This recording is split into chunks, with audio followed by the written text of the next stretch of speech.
자, 울산에 동해가지고 가출한 이준석을 울산까지 쫓아가서 소주 파티를 하고 얼굴이 벌겋게 더해서 권한 다 보장해 줄 거니 선거 뛰라.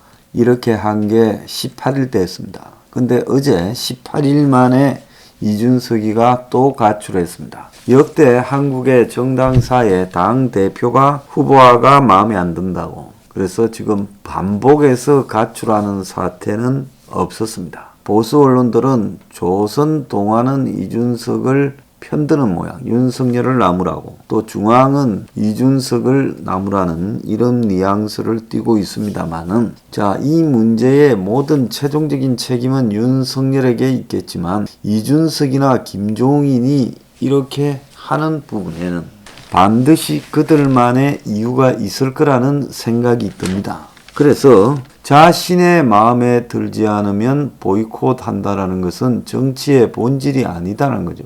정치라는 것은 참을 수 없는 일을 참으면서 견뎌가는 자가 정치에 성공한다라고 이야기를 합니다. 그럼 그런 관점에서 볼 때 이준석은 단 한순간도 참으려고 하지 않는다는 거죠. 국민들이 정치판에 뛰어들어 10년 백수로 이렇게 떠돌다가 졸지에 뭔 작용이 있었는지 당 대표가 된 37살짜리의 지겨린 투정을 지켜보는 것도 좀 역겹다, 이런 생각이 듭니다. 자, 그래서 저 집 구석에서 벌어진 일들이야 순전히 저 집의 문제라고 보고 있습니다만은, 뭐든지 꽉 쥐어서 확실히 캐시, 현금을 차지해야 되겠다라는 그런 김종인과 이준석의 지금 성향이나, 또 뭐든지 이렇게 복잡한 걸 매듭짓지 않고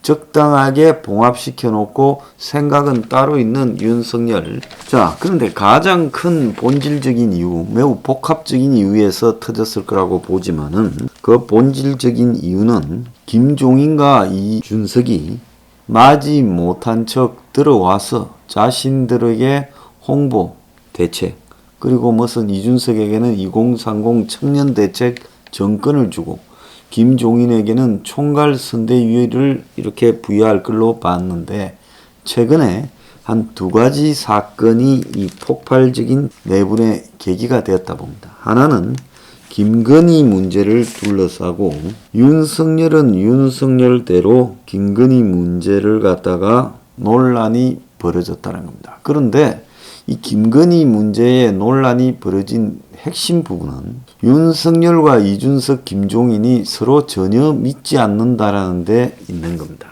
그래서 믿지 않으면서 왜 갖다 쓰냐? 믿으면 쓰고 믿지 않으면 쳐야지요. 윤석열의 희한한 리더십이라고 보고 있습니다.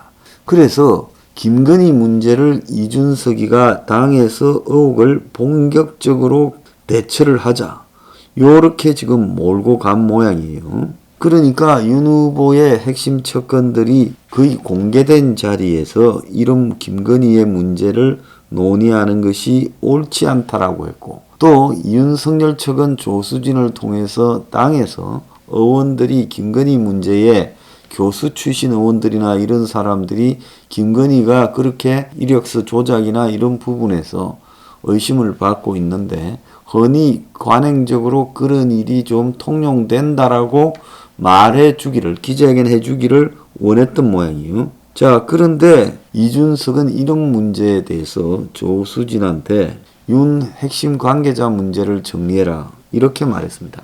근데 윤 핵심 관계자 문제의 핵심이라는 게 결국은 김건희 문제에 이준석이나 김종인이가 뺐다 가다라는 것이 핵심 관계자가 언론에 했던 이야기고, 이준석 측은 후보자 배우자 문제에 대해서 선대위가 뭘 해줄라 해도 후보 측근들이 대거 포진한 비서실이나 네거티브 대응팀과의 공유가 원활하지 않다. 그런데 어떻게 해줄 수 있느냐? 그래서 조수진이가 이 후보의 뜻이라 말을 해도 이게 윤의 뜻을 빌은 호가호의라고 이준석은 해석했다는 거예요. 그리고 윤이 조수진과 이준석의 싸움을 그런 것이 민주주의다라고 말한 게 이준석 기분을 나쁘게 만들었다. 뭐 이런 이야기입니다. 그런데 핵심은 이준석과 김종인이 자기에게 주어진 선대위 권한이 마음에 들지 않던 참에 김건희 문제에 대해서 상당히 뺐다가게 나갔고, 그런 척에서 김건희 문제를 이준석과 김종인이 결국은 도와주는 게 아니라 죄를 뿌리고 있다고 의심을 했고, 그런 찰나에 지금 조수진과 이준석이 김건희 문제를 들고 싸움이 벌어지면서 저 사단이 터져 나왔다고 볼 수 있습니다. 물론 이준석은 이 싸움을 할 때 김종인과 계속 교감을 했을 거고, 김종인은 김병준 그리고 최근에 김한길의 뭐 새시대위원회입니까? 이런 것들이 굉장히 마음에 들지 않고 자기에게 일부만 권한이 주어진 상황에서 이준석이 엎어버리고 나가버리면 그 다음에는 자기가 수습을 빙자해서 항공모함 같은 이런 상황으로 해결이 안 된다. 선대위가 무려 500명쯤 된다. 그래서 8개 선대위에 뭐 20개 본부, 이게 안 된다. 그래서 이거 다 정리해야 된다. 그래서 일사불란하게 이 김종인을 중심으로 한 상황실을 움직여서 이 모든 것을 후보 비서실이나 홍보단에서 하고 있는 대여 공격을 자기들 쪽에 가져오겠다. 그래서 총괄 상황본부가 통제하겠다는 거예요. 자, 윤에 충성 바치는 사람들은 당 내부에서 윤에 대한 옹호를 별로 해주지 않고 있고, 또 거기에 대한 공격이 최상의 방어라고 자기들이 매일 이재명에 대해서 공격하는 부분을 김종인이 네거티브라고 말을 하면서 조수진을 중심으로 매일 그 그림 카드를 만들어서 이재명의 의혹들을 부각시키는 부분에 대해서 제동도 그렇죠. 자, 이 과정에서 터져나온 일이라고 보입니다. 또 한편으로는 이준석이가 2030 전략과 비전이 있다면서 이 문제를 책임질 듯 했는데, 최근에 언론에 보면 김종인이 중도도 잡아오지 못했고 이준석이 2030도 잡아오지 못했다. 이준석이 하는 그 쇼로 인해 과연 2030 표들이 왔느냐, 이런 문제가 제기되니까 이준석이 굉장히 나중에 책임론이 거론되었을 때, 이준석은 이미 책임론이 거론되었을 때 면피하려고 생각하는 걸로 보입니다. 이준석은 윤석열이 이기고 지는 데 대해서 이미 별 관심이 없다고 보고 있습니다. 오로지 이준석의 관심사는 윤의 승리 여부가 아니라 자신이 이번 대선에서 데미지를 적게 입는 것이다. 그래서 이준석 당선 과정이나 최근 홍준표 문제에서 볼 때 2대남을 부각시켜 가지고 20대 남성과 여성의 남염, 여염 이런 대립전선을 통해서 2대남 표들을 자기들이 좀 간단한 것처럼 했죠. 저는 혐오와 정오에 기반을 둔 이런 태도를 저는 멸시합니다. 그건 잘못된 거죠. 정치를 그렇게 하면 안 되지요. 그런데 20대 남의 최고 안티 신지혜라는 패미를 데려다 놓는 순간에 김한길이가 이제 이준석이는 자신의 정치적 기반이 무너진다고 생각을 했을 거고, 윤석열이가 자기한테 노골적으로 엿미기고 있다, 이런 식으로 해석을 했을 거라 봅니다. 또 윤과 가까운 일부 유튜버를 중심으로 이준석 탄핵 작업이 시작되고 있는 것도 하나의 이유라고 봅니다. 그런데 중요한 것은 김종인이나 이준석이가 정말로 윤의 승리를 목을 빠지게 기원하고 또 그걸 위해서 온 힘을 다 써서 일을 하느냐. 이들은 이 문제는 부차적인 문제고 이 과정에서 자신의 정치적 지분을 챙기는 것이 더 중요하다고 생각하고 있는 걸로 보입니다. 그래서 과거 쌍팔년도 정치에도 없던 이런 내분이 대선 와중에 반복해서 일어나고 있다는 겁니다. 그런데 이 와중에 윤석열이 이것을 수습할 능력도, 또 더 나아가서 이 모든 것을 버리고 자기 혼자라도 싸워가면서 대선을 끝까지 완주할 그런 자세가 있는지도 의문이에요.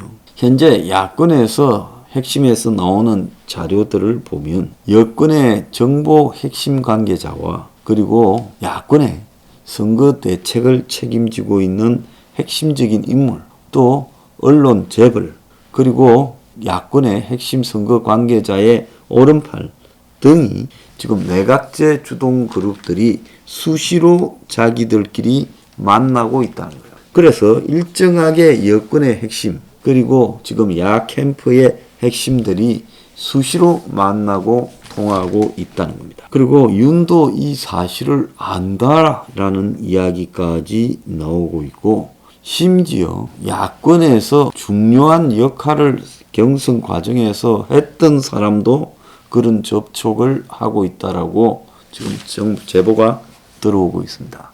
물론 저한테는 실명으로 들어오고 있지만 이걸 저보고 입증하라고 하면 제가 지금 뭘로 입증하겠습니까? 그래서 제가 그 실명을 말하지 않는데, 중요한 것은 지금 여야를 넘나들면서 내각제에 대한 깊숙한 교감들이 이루어지고 있다. 지금 윤도 이 이야기를 들어서 안다는데, 정말 이것이 사실이라면 윤은 이 문제에 대해서 정리하기 전에는 절대로 자기 문제도 수습이 안 된다는 겁니다. 윤은 이번 대선에서 목숨을 걸고 자기의 입장으로 이길 것인지, 아니면 내각제 개헌 세력 여야에 얹혀서 적당히 그냥 내각제 개헌 세력의 꼭두각시 역할을 수행할 것인지, 자신의 롤, 역할부터 분명히 선택하기를 바랍니다. 자, 지금 대선이 희한한 꼴로 가고 있어요. 그래서 이재명을 택할 것인가, 이재명보다는 좀 더 안정적인 문가리 입장에서 윤을 택할 것인가, 이런 고민을 하고 있는 게 아닌가 싶을 정도로 지금 야권에 돌아가는 상황이 황당합니다.